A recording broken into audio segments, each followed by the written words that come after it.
प्रिय संस्कृत मित्राणी, नमो नमः। मैं दीपमाला उपाध्याय आप सबका स्वागत करती हूँ। आज हम लोग संस्कृत में पत्र लेखन करेंगे, जो परीक्षा की दृष्टि से बहुत ही महत्वपूर्ण है। यहाँ से बोर्ड की परीक्षाओं में, चाहे वह 10th का हो या 12th का, 5 अंक के प्रश्न पूछे जाते हैं। साथ ही यह हिंदी में पत्र लेखन के लिए भी अति आवश्यक है। तो आज हम लोग हिंदी एवं संस्कृत दोनों को साथ साथ देखेंगे। सबसे पहले समझते हैं पत्र लेखन क्या होता है। तो अपने विचारों और भावों के आदान प्रदान करने के लिए पत्र प्रमुख माध्यम होता है। हमारे जीवन में अनेक ऐसे अवसर होते हैं जब हम पत्र लिखने को तत्पर हो जाते हैं। पत्र की अपनी एक विशेषता है कि जिन भावों को हम प्रत्यक्ष रूप से अथवा दूरभाष या टेलीफोन के माध्यम से नहीं कह सकते हैं, उन्हें पत्र के माध्यम से भेज सकते हैं। जैसे दूर रहने वाले अपने संबंधियों अथवा मित्रों की कुशलता जानने के लिए तथा अपनी कुशलता का समाचार देने के लिए पत्र एक साधन है। इसके अतिरिक्त अन्य कार्यालयीय कार्यों के लिए भी पत्र लिखे जाते हैं। अब जान लेते हैं कि पत्र के कितने प्रकार होते हैं। तो पत्र के 2 प्रकार होते हैं। पहला औपचारिक पत्र और दूसरा अनौपचारिक पत्र, और ये दोनों ही पत्र परीक्षा में पूछे जाते हैं।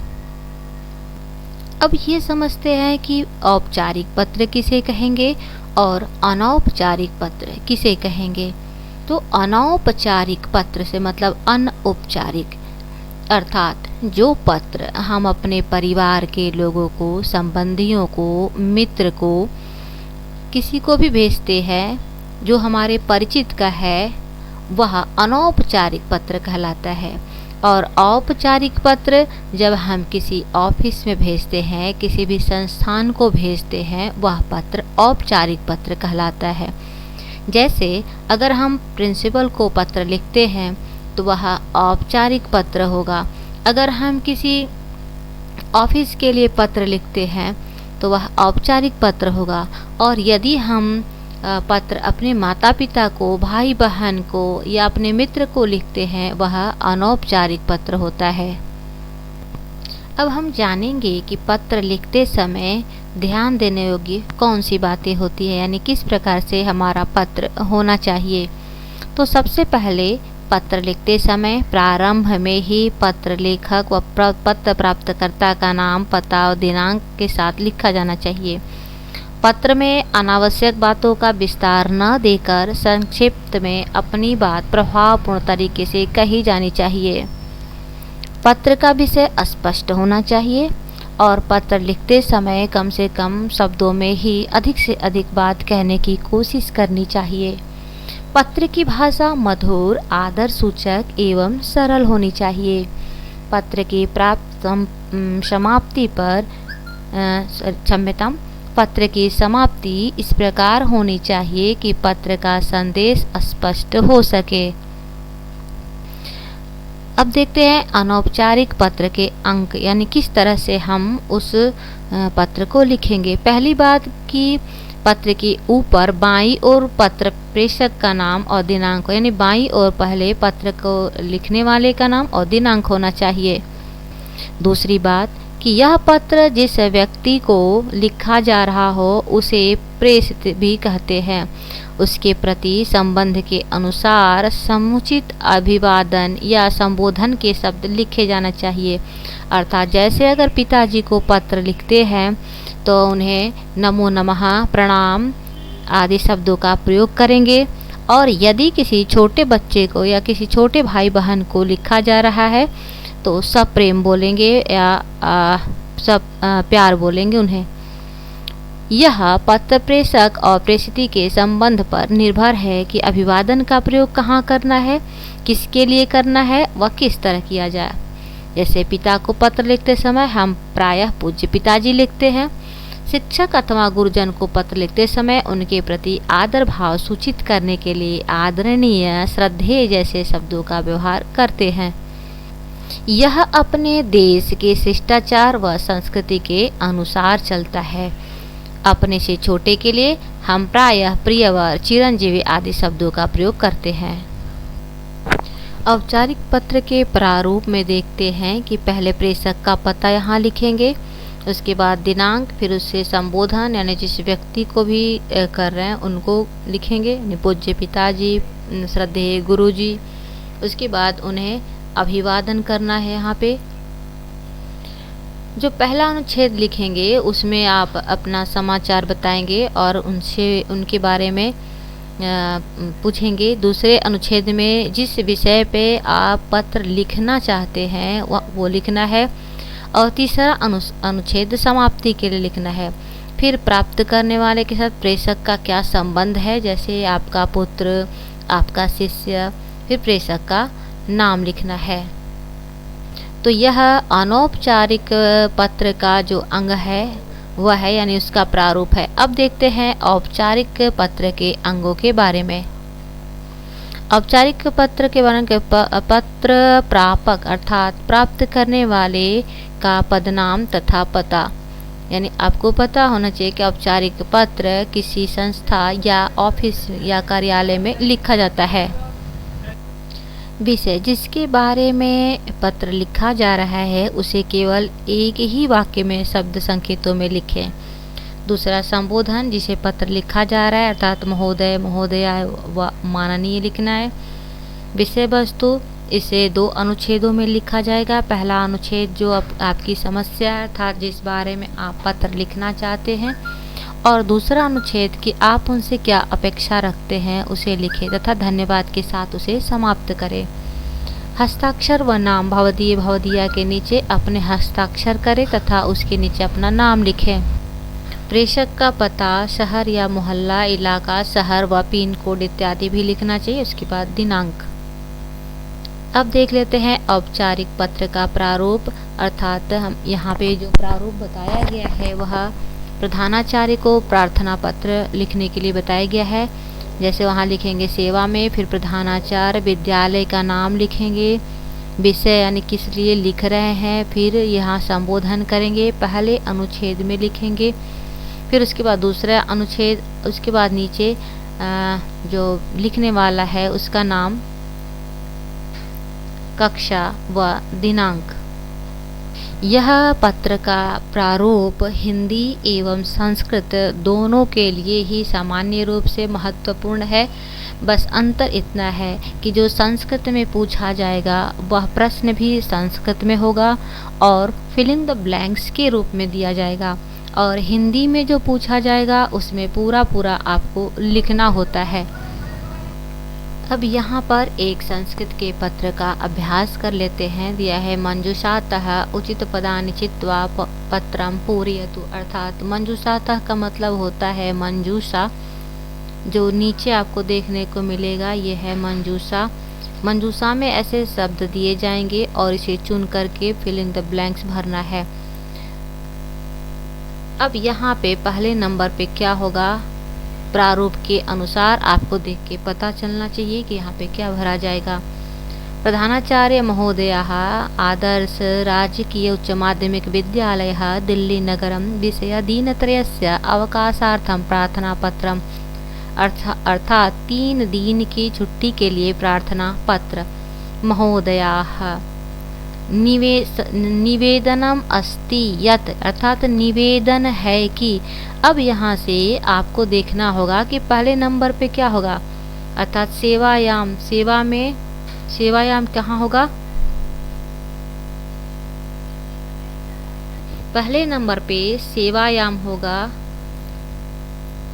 सेवा में प्रधानाचार्य महोदयः, यहाँ पे सेवायाम लिखेंगे, सेवा में प्रधानाचार्य महोदय। और दूसरे में हो जाएगा सविनय निवेदनम अस्ति, अर्थात यहाँ मंजूषा से देखिए दूसरे में सविनयम होगा। सविनय निवेदन है कि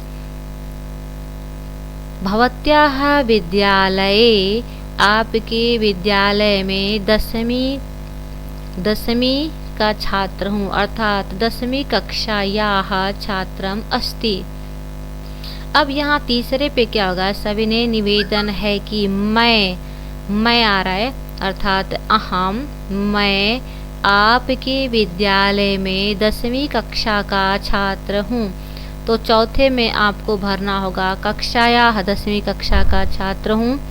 परस्वः अर्थात परसों मम मेरी विवाहोत्सवः अस्ति। विवाहोत्सव अर्थात विवाह है, तो किसका है? यहाँ भगिन्या मतलब मेरी बहन का विवाह है। अतः अहम त्रीणि दिनानि अर्थात 3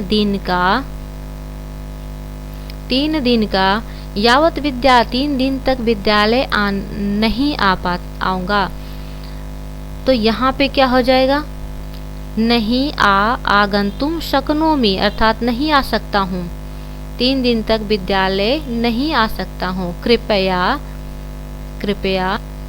मम कृते मेरे लिए, कृपया 8वें नंबर में मम हो जाएगा। मम कृते 6, 11, 20 या जो भी टाइम होगा आप वहाँ का टाइम दे देंगे। 8, 11, 20 या 23 जो भी समय होगा। दिनांक पर्यंतम दिन तक अवकाशम स्वीकरोमि अवकाश स्वीकार करेंगे। इति विश्वासो वर्तते ऐसा विश्वास है। स धन्यवादः दिनांक भवत्याः शिष्यः आपका शिष्य विनीतः।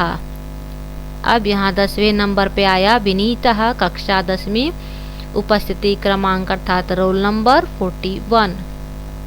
यहाँ दूसरे पत्र का अभ्यास कर लेते हैं। भवान रमेशः अस्ति यानी आप रमेश हैं। परीक्षा परिणामस्य विषये स्वपितरं प्रति लिखिते अस्मिन् पत्रे मञ्जूषायाः उचितपदानि चित्वा रिक्तस्थानानि पूरयत्। अर्थात परीक्षा परिणाम के विषय में स्वपितरं प्रति अपने पिता के लिए लिखिते अस्मिन् पत्रे लिखा हुआ इस पत्र को मंजूषा के उचित पदों से चुनकर रिक्त स्थानानि पूरयत् रिक्त स्थान को भरे। ध्यान दीजिए अभी तक जो 10th एंड 12th का पत्र लेखन का पैटर्न है वह इसी तरह से है, अर्थात फिलिंग द ब्लैंक्स के रूप में पूछा जाता है। मंजूषा में शब्द दिया जाता है, तो यहाँ पर गलती करने का चांस बहुत कम बनता है। सबसे पहले आपको ध्यान से पढ़ना चाहिए कि पत्र कौन लिख रहा है, किस विषय पे लिख रहा है एवं किसके लिए लिख रहा है। तो यहाँ आप देख रहे हैं कि भवान रमेश अस्ति, आप रमेश है, अर्थात पत्र लेखन का काम रमेश के द्वारा हो रहा है। तो जो पत्र लिखता है उसका नाम हमेशा नीचे होता है। किसके लिए लिख रहा है? तो अपने पिता को पत्र लिख रहा है। इसका मतलब जो संबोधन होगा वह पिता के लिए होगा। कहाँ से लिख रहा है? तो छात्रावास अर्थात छात्रावास से लिख रहा है। अब यहाँ छात्रावास से लिख रहा है तो छात्रावास किस स्थान पे होगा? तो देखते हैं मंजूषा में कौन सा स्थान दिया हुआ है। यहाँ दिया है दिल्ली नगरात, तो नंबर 1 पे आप दिल्ली नगरात को लिख देंगे, अर्थात दिल्ली नगर के छात्रावास से। आदरणीय पितृमहोदयः, आदरणीय पितृमहोदय पिताजी, तो उसके बाद उनके लिए संबोधन होगा। तो क्या होगा संबोधन? यहाँ पर नमो नमः अर्थात नमस्कार है। अग्रे शुभ समाचारम अस्ति, तथा शुभ समाचार है। यत मतलब कि मम अर्धवार्षिक्याः परिणामः, मेरे अर्धवार्षिक का परिणाम। तो यहाँ पे क्या होना चाहिए? आपको ऐसे सुन करके लगता है कि मेरे अर्धवार्षिक परीक्षा का परिणाम। तो तीसरे नंबर पे आया परीक्षायाः, परीक्षा का परिणाम आगतः आ गया है। अहम मैं 80% अंकानि प्राप्तवान, किसमें? तो यहाँ निश्चित रूप से हो जाएगा अहम परीक्षायाम, मतलब मैं परीक्षा में 80% अंक प्राप्त किया हूँ। किंतु इदम, लेकिन यह, परंतु इदम ज्ञात्वा मतलब यह जानकर भवान अपि चिंतिता भविष्यति, आप भी चिंतित होंगे। यत कि संस्कृत विषय में अहम संस्कृत विषय में मैं सुष्ठु अंकान प्राप्तुम समर्था न भवत्, बहुत अच्छा अंक पाने में समर्थ नहीं हुआ। अद्यतः आज से अहम अधिकम, मैं अधिक करिष्यामि, क्या करूँगा, तो अभ्यासम करिष्यामि, अधिक अभ्यास करूँगा। आशा अस्ति, आशा है, यत् कि भवता आशीर्वादेन, कि आपके आशीर्वाद से, आशा अस्ति यत्, तो यहाँ पे क्या हो जाएगा, अभ्यासेन, अर्थात अभ्यास के द्वारा, एवं आपके आशीर्वाद से, आगामी वार्षिक परीक्षायाम अपि प्रतिशत 90, अभ्यास एवं आपके आशीर्वाद से आगामी वार्षिक परीक्षा में मैं 90% अंकान, अंक को प्राप्त करूँगा। मातरम अग्रजम प्रति अपि मम चरण स्पर्शाः कथनीयः, माता और बड़े भाई के को मेरे ओर से चरण स्पर्श कहिएगा। भवतः पुत्रः, तो भवता पुत्र कौन है, राहुल, भवतः प्रिय पुत्र, यहाँ पे 10 नंबर हो जाएगा। तो इस तरह से बहुत ही सावधानी पूर्वक आप पूरे प्रश्न को पढ़ करके और मंजूषा, दिए गए मंजूषा से शब्दों का चयन करके उचित स्थान पे रखना है, जिससे आप पूर्ण अंक प्राप्त कर सकते हैं। धन्यवाद। उम्मीद है आप लोगों को पत्र लेखन अच्छे से समझ में आ गया होगा। आज का यह पत्र लेखन हिंदी एवं संस्कृत दोनों के लिए ही अति उपयोगी है। हिंदी में पत्र लेखन पूरा आता है, जबकि संस्कृत में पत्र लेखन दिए कराए गए अभ्यास के अनुसार ही आता है। आगे हम लोग और अभ्यास को करेंगे। तब तक के लिए नमस्कार।